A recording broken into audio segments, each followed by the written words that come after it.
We're ready. Oh, hi, everybody. We are live. Hi, everyone. Good morning and happy Thursday.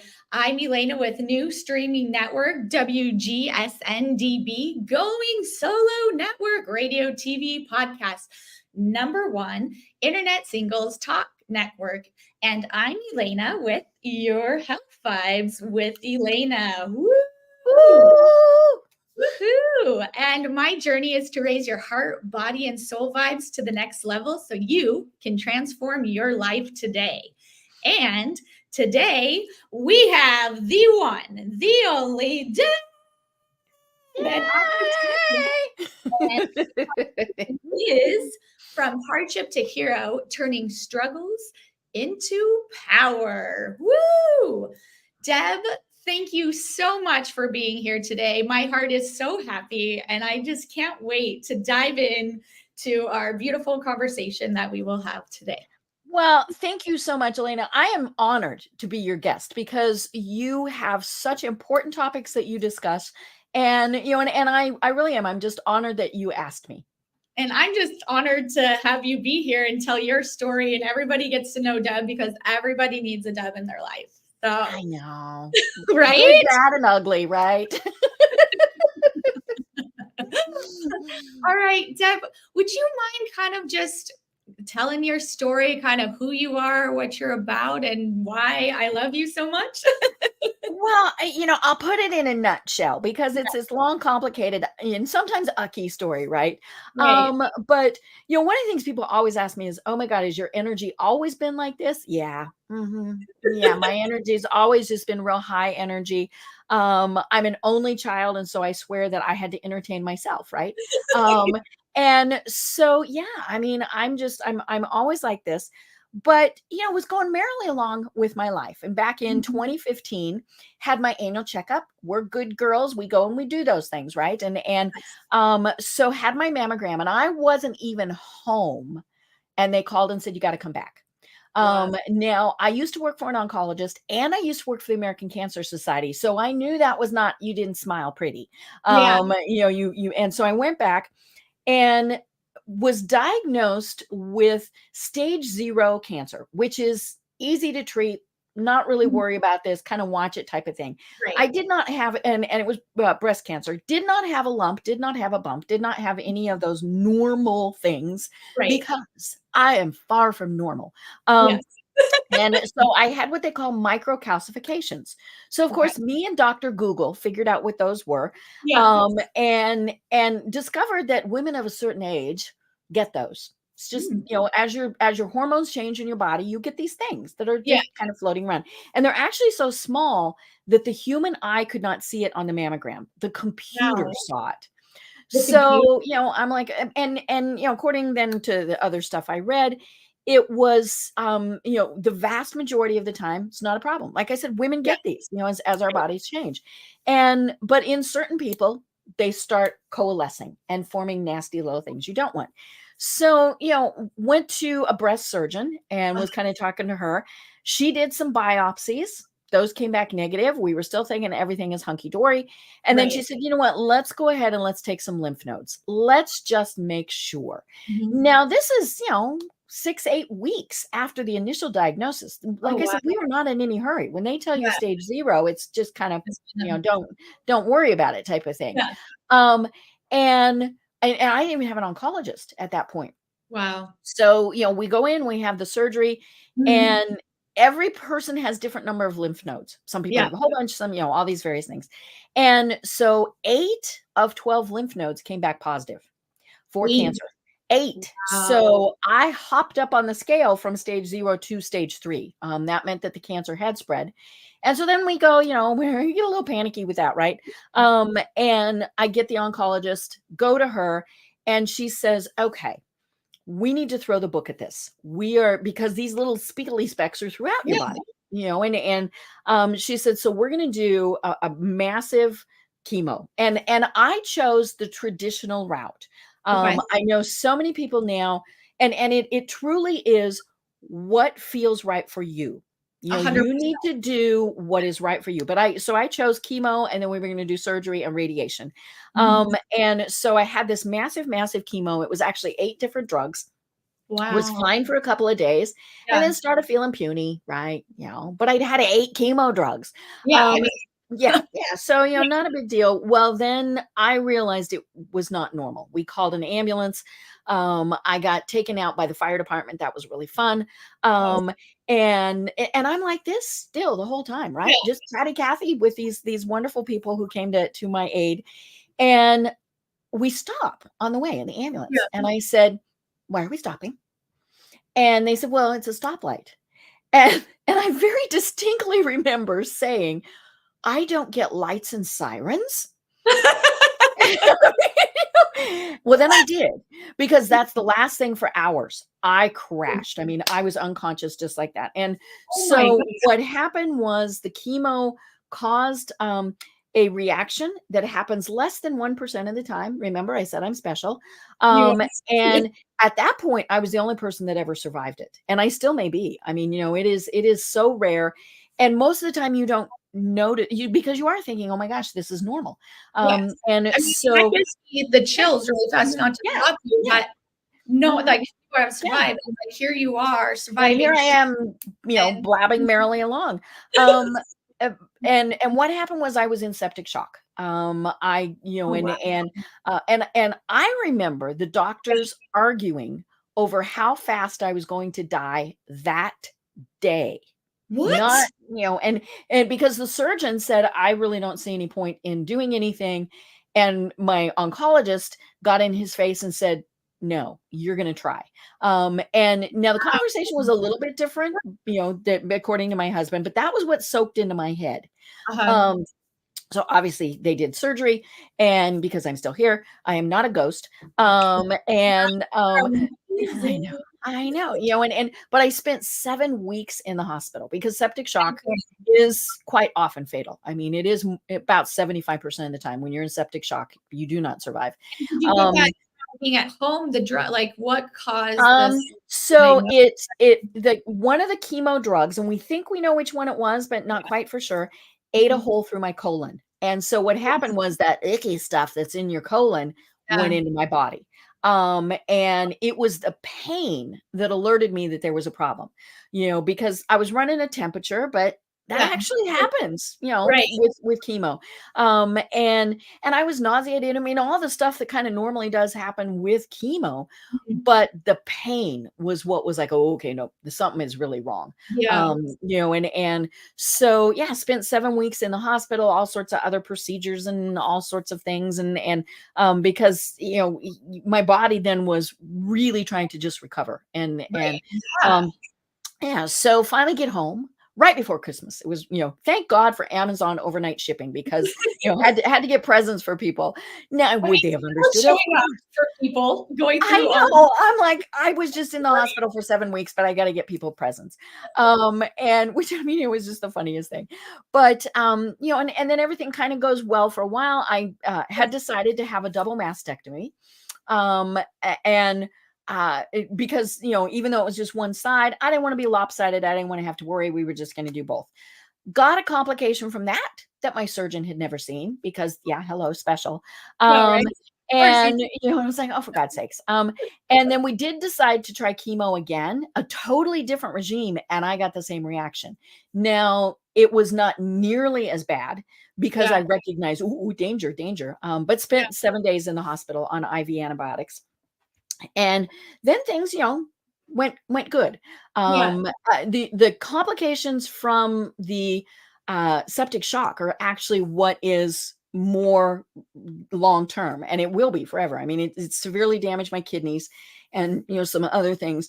But it's been so interesting because it's my technical diagnosis is Yeah. stage 4 metastatic triple positive breast cancer, What? which stage 4 is not considered curable.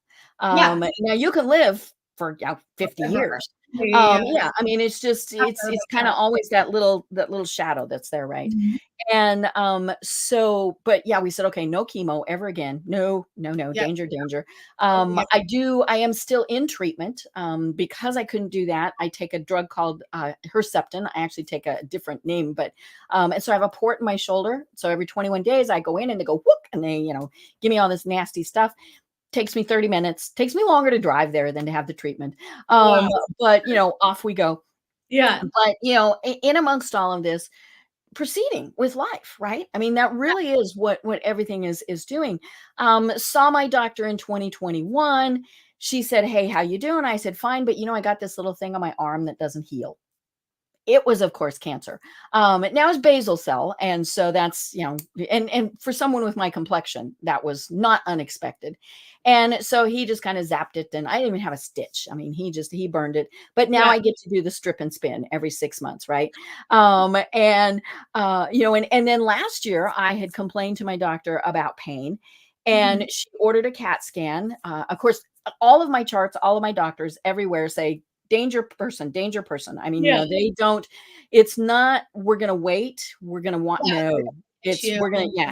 And so she sent me in for a CAT scan, and the pain that I had said, I had was from scar tissue. So not a huge deal, but they Okay. said, you have lesions on your thyroid. And I went, well, bad What? words that we can't say. Yeah. And right. So had, a couple tests, and Mhm. that one came back with papillary thyroid cancer.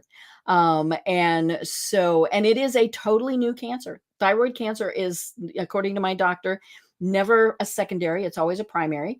Mhm. But we caught it so early that all they had to do was remove my thyroid. So no, because thyroid cancer treatment's icky. It You is. oh yeah, I mean, they make you glow in the Yeah. dark. Yeah. And so, yeah, I mean, it's just like you just keep going, but you think, well, Yeah. you It's like, say bad words, and then you pick yourself up and you go. I mean, yeah, that's just kind of the thing.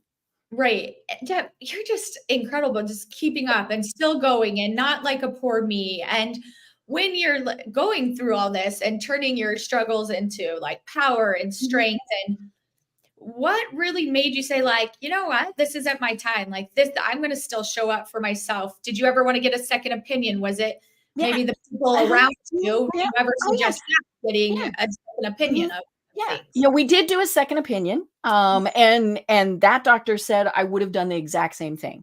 And so, that was very reassuring to know. And it's one of those weird things because I play doctor bingo, right? How many cards, can I fill up from the doctor? And because now I have a plethora of them. I mean, Yeah. it is just that, and I forget who's who, and I forget what they do, and all that, and I have to stop and think. And it's been interesting because, like I said, it's ongoing. I mean, Yeah. in a couple weeks, I'm going to have kidney stones removed. Now, this will be the fifth time we've removed kidney stones. Wow. It's actually a fairly simple procedure, and the nice thing is they don't go anywhere; they just stay in my kidneys, Yeah. which is not healthy. But No, um, good. and so, but it will be surgical procedure since this started, Yeah. number 34. My scars have scars, you know, and We your scars. yeah, I know, but if I didn't have the scars, I wouldn't be here. So I am cool with that. But oh my gosh, I just see my friend Judy Taylor who is watching. Love you, Judy. I love you so much. Um, Yeah. and yeah, and it is, it's I don't, nobody likes having surgery, right? It affects my brain a little bit more every time to have the anesthesia. Yeah.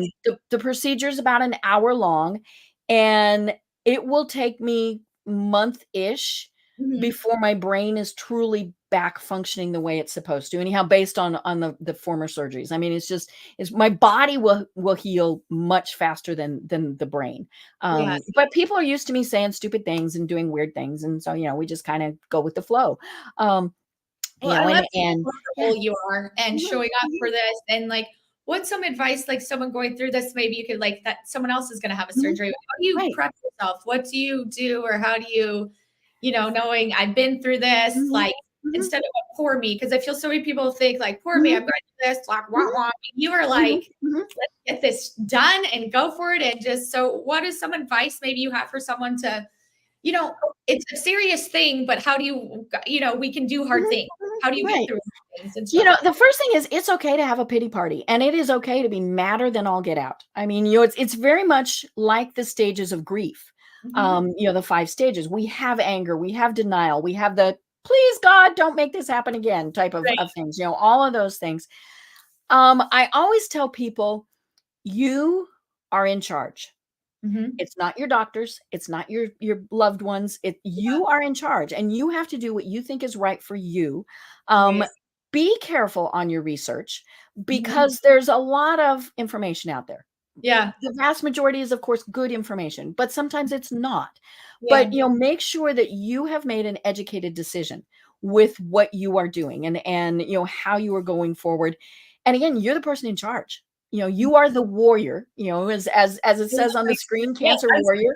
You call me a patient and I make faces. But the really important thing is to have your tribe around you. Warriors are never alone. Warriors have their tribe. And, so make sure that it's the right tribe. I always love the people that, well, my grandma had that type of cancer. Well, okay. And then they say she died. Well, thank you. I really didn't need to know that. Not thanks. Like, sorry, not sorry. Right. It's like, okay, well, sorry for you, but but it's funny. You ask how I keep going. One of the things, and I love the comment, and I believe that's your parents who have commented. Love that. Love this. And so, for whatever reason, I have this vision of myself in my head at 97. I don't know why. And I don't know why 97. It's just this vision in my head. Plus, I always think I have all these people who support me. I can't let them down. Right. I mean, and so that really is a big part of it. I think, I just need to keep going for them and for me, obviously. But yeah, it's a positive energy. We need you. Like, my grandma's 97, so maybe that's I love it. See, that's a fun number. She said, live life. You're like, tomorrow is not promised, and then my parents just said, this is truly incredible with everything going on in this world. You embody what Elana has been trying to instill in everyone she knows and sees, and you're doing it with the gusto. As you have said, you have more to do, just like Mom and Dad. We wish everyone would take this to heart, and it's amazing. So thanks, Mom and Dad. Thank you, Mom and Dad. My daddy's a prostate cancer survivor, warrior. Yay! Warrior. Yes. Warrior. So, so I give him a shout out as well with it. I love it. And I lost my mom in March, and it was very sudden. She was 91. She was blind, but she still lived alone and alone. I mean, like, not in an assisted living place. The day before she passed, she was at Walmart. She was at Praise and Prayer, and she had lunch with friends. And by noon the next day, she was gone. And, but this will tell you, and this is why I am like I am, right? Yes. For her funeral, she wanted the Frank Sinatra version, and it was specific. She'd written on this out. The Frank Sinatra version of I Did It My Way. Yes. Yes, right. Now the church wouldn't let me do it, and I was really annoyed. But yeah, I mean, that really is kind of what this is whatever time we have, it's our time.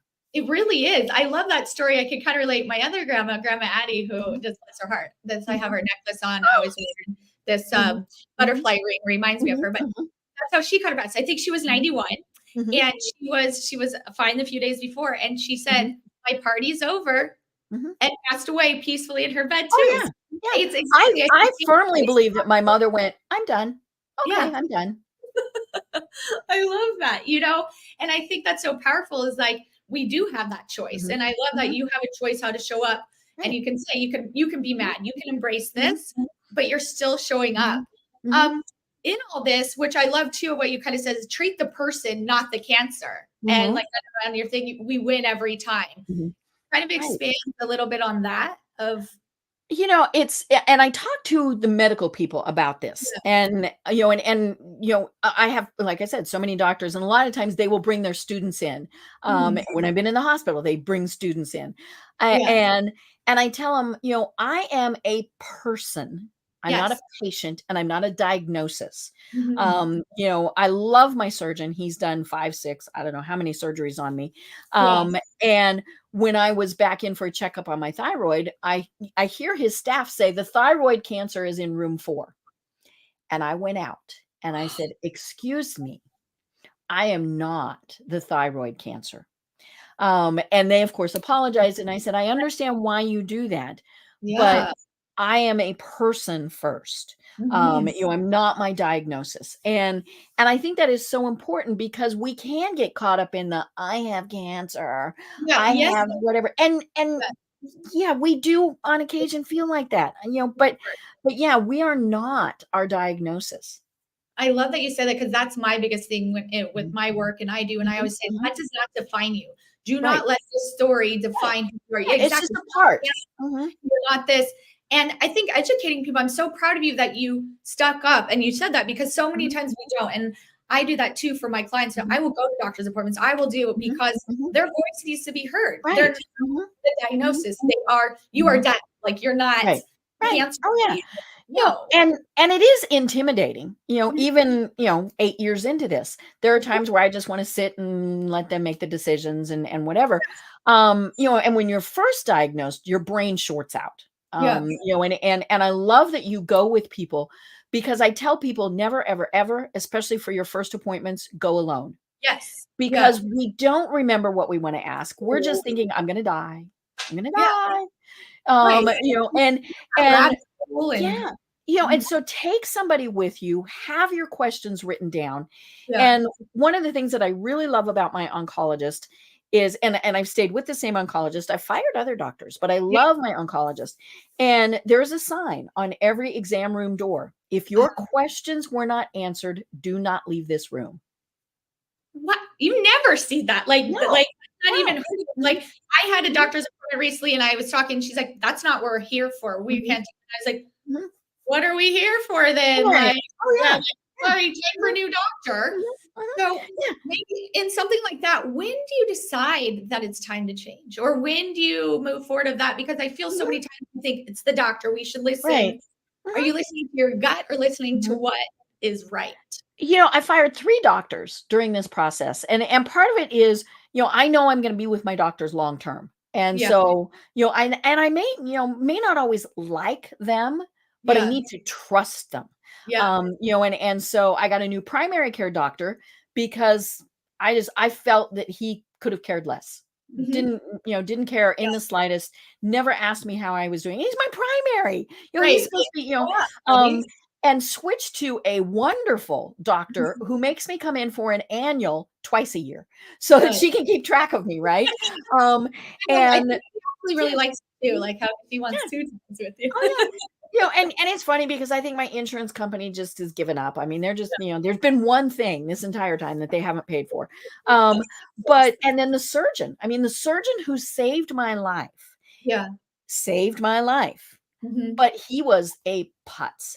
Yes. Um, I know that and you said and there was something that he said, and it was really funny because the other people in the room, when he was talking to me, never picked up on this. So they who knows what the heck he said. of course.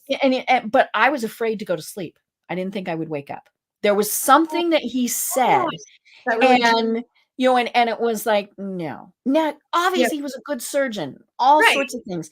But it was like, no, you're not touching me again. Mm-mm. Good. Um, and then, one of my other surgeons, it Mhm. was, there were things that I wasn't happy with, and when I told her, her response was, "It's my staff's responsibility." Like one of the times she was the very first doctor, and I went home Yeah. with, a drain, right? This Yeah. tube Oh, and this thing that's hanging so off my body, mhm. and no instructions. Nothing. Now, I had been, quasi asleep, but they hadn't Right. given anything to my Still, husband. I mean, there was nothing that, and so what do? I go to YouTube and I ask my friends. But it's not the way you're supposed to be getting medical advice, right? Oh, But and thank you, Vicky, so much for your comment. oh yay, But Vicky's yes, listening. yes.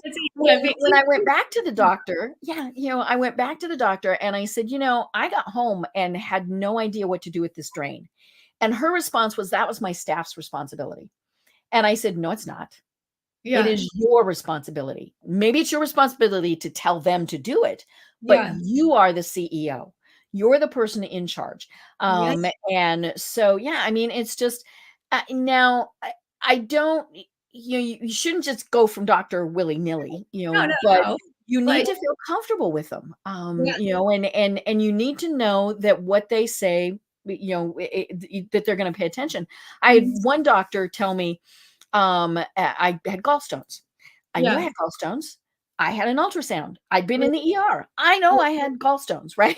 We could see yeah, them on the little thing. He yeah, comes in, brand new doctor. I'd never seen him, and I start to tell him my sad tale of woe yeah. because a part of what happened with the septic shock is I've lost about half of my digestive system. It just Oh, died, and wow. so I'm stuck together with glue and duct tape. Um, and and um and so he starts to I start to tell him all of this, Yeah. and he cuts me off and he says, you don't talk, you just listen. Stop it. Okay. And so and he went, no, no, and he shook his finger at me, which is never a good thing. I'm Oh, always tempted to grab Lord. it, right? Yes. um Or take a yeah, bite. yeah. And so I let him go into his talk. Now, Yeah. what he was telling me was what you would tell a normal person who Yeah, yeah. had a pain, all these various Right. things. And basically what he said was, we want to be very conservative and we want to watch this. Here are some Yeah. things to do, yada yada yada. And he said, and we don't even know what it is. And that was what really got me. Because then when he says, now, what do you think? I, of course, turned into the petulant child. And I said, well, you told me not to talk. Yes. Oh my God. And he says, oh, okay, okay. And I said, you did not look at my chart. I said, Yeah. because the last thing in my chart is a visit to the ER and the ultrasound showing that I have gallstones. And he kind of hummed it around. Yeah. And he said, well, but let's still do this conservative. I'm like, Yeah. okay. So I made an appointment with him in a month. I leave. I call my surgeon who has, in my chart, danger, danger, pay attention to this person. Yeah.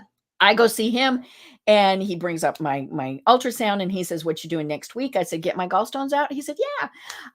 And so, I go in, I have my gallbladder removed.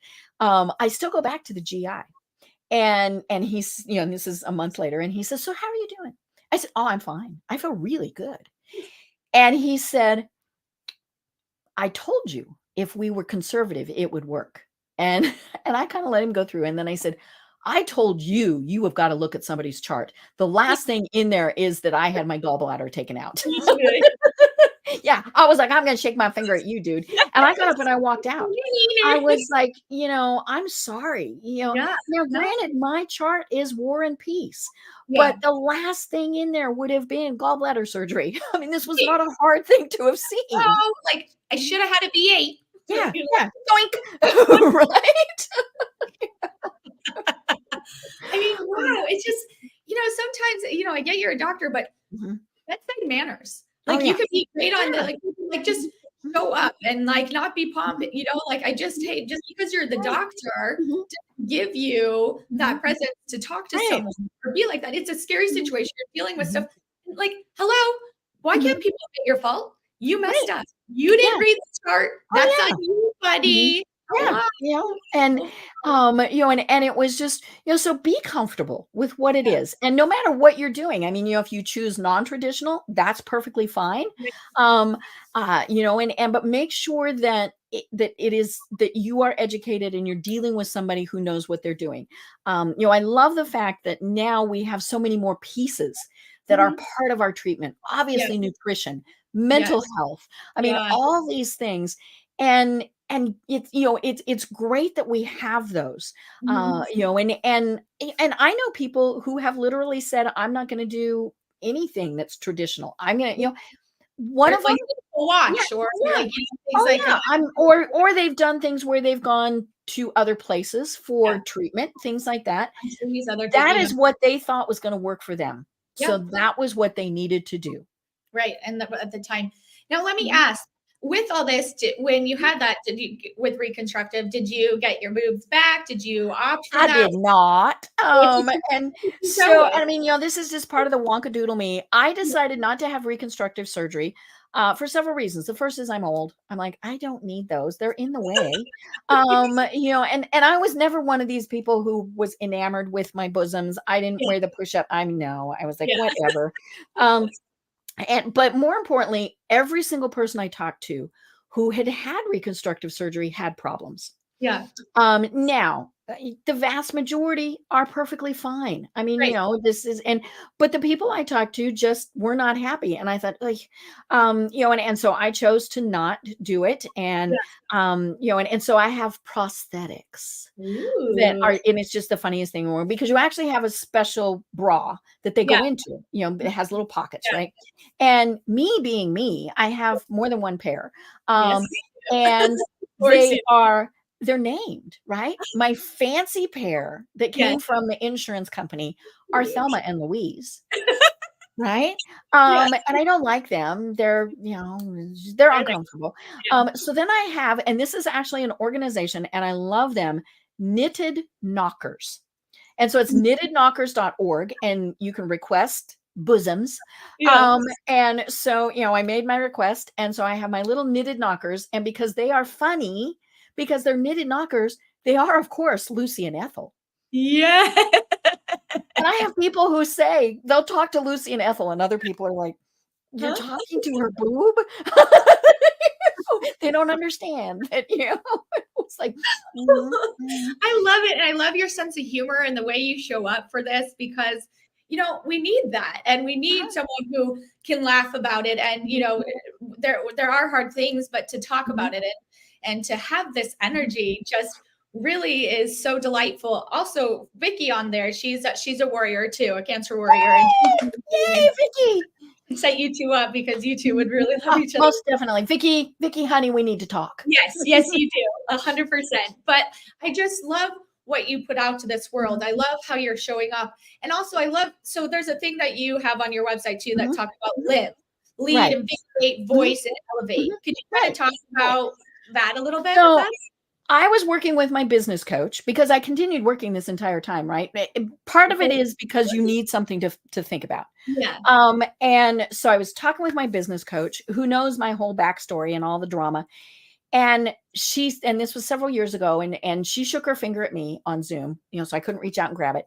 But she said, you didn't go through everything you went through without using it to help others. And I was like, oh, but I don't want to be cancer girl. Right. And, but I realized I was already doing that. And so that was when we, started and it was so that the first part is trying not to die because we get so focused on trying to not die that we forget that we have to live. And so it is called tryingnottoDie.live. That is the website URL. So tryingnottoDie.live. But as you said, live is an acronym: lead, invigorate, voice, and elevate. And it's all about, we are warriors, and what's the information we need? What are the resources? It's also for people who support someone on their cancer journey. Right. Whether they're a medical provider or a friend, a loved one, business associate. Because the biggest question I get is, so-and-so was just diagnosed and I don't know what to do. And so what do? They do nothing. And we think they don't love us. But, they don't want to upset us by talking about it. They really don't know what to do. I mean, and so I work with people to show them, okay, here are some things to do. And one of the biggest things is just to be there. Whether it's in person, in spirit, whatever. I always tell people Hallmark has cards. Yeah, they do. They definitely do. And with that, like, something else, when people like not to have like a poor me, or when you do show up and you have this, what is something else like, actually, your bear hug, the care package. I would love to talk about that. So something to show up for someone. So when someone's through all of this, my dad says, okay, you can also follow what we've said for all these years. You can't afford the luxury of a negative thought. Right. Right. You have it and you shove it on. Right. In one ear, out the other. Yeah. So we do have bear hugs. And so for those of you who are listening, it is this cute little 6-inch bear. Ears a little lopsided, it has our logo, which is of course a warrior. And because people, again, they say, what do we do? Well, send them a hug. Right? Send them a hug. And so you can send people a bear hug. And there's other stuff in that care package. There's temporary motivational tattoos, right? Things like that. But to me, I had several little stuffed animals when I was in the hospital. And they went everywhere with me. I'd go off for whatever it was, and there'd go my little, because they could sit right on the pillow next to my head. But the important thing was, I felt like I was never alone. And so many times when we are going through cancer or, anything serious like this, we do feel like we're alone. And sometimes we do that to ourselves. We don't want to be a bother. We don't want to whine, all those various things. But, you can have, and, we want you to get our stuffed bear. But, if that's not your thing, what can you do to show somebody that you support them? And I mean, I had people who sent little angel coins, and they're still in my purse, right? Just all these things, just let them know that they're not alone. I love that. And so with all this, not being alone, or, someone feeling like, what's something when you're going through that you like, people are afraid to ask or talk, or what's something that you want people to know, like if someone's going through this and someone isn't, how they can show up for someone without, people always freak out. I don't know what to say. I'm going to say the wrong thing. But what do you say to someone on that level? We need to be truthful. That, like we said in the live, that's voice and elevate, because we need to be honest. When people say, hey, I'm like, how are you feeling? Your answer should not be, I'm fine. Right. I agree. No matter what. Because fine is that thing that you tell the people in the elevator or the, at Starbucks. Oh, I'm fine. If somebody now, there are times where you don't go into detail, right? But when you know that they really want to know, and you can be really good or you can be not. I mean, but we do that with our doctors too, right? You go in for a checkup. How you doing? I'm fine. No. We need to expand on that. We need to be honest. I tell people I'm hunky-dory. And if I don't say hunky-dory, they know there's a problem. I went in for my semi-annual checkup a week or so ago. My doctor said, how you doing? And I went, eh. And she immediately was like, what is wrong? Because I was not my happy-go-lucky, self. And so we need to be honest, and we need to ask for things. It's okay. I can say, I need a hug. I need somebody to go to the grocery store for me. I need, whatever it is, because if they ask, they really do care. And so it's okay. And I tell people, when you are offering, don't say, tell me anytime you need something.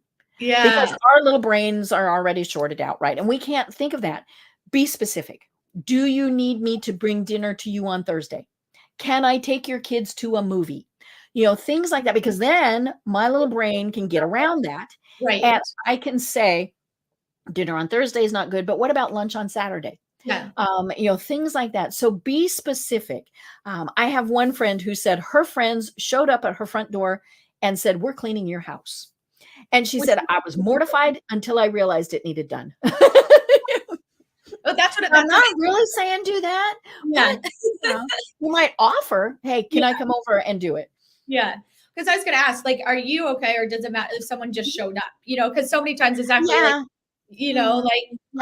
just showing up is probably not, especially when you're going through this, because you might still be in your jammies, all sorts of things, and or whatever. But it's okay to say, hey, can I bring lunch? And come over and we just chat on Friday.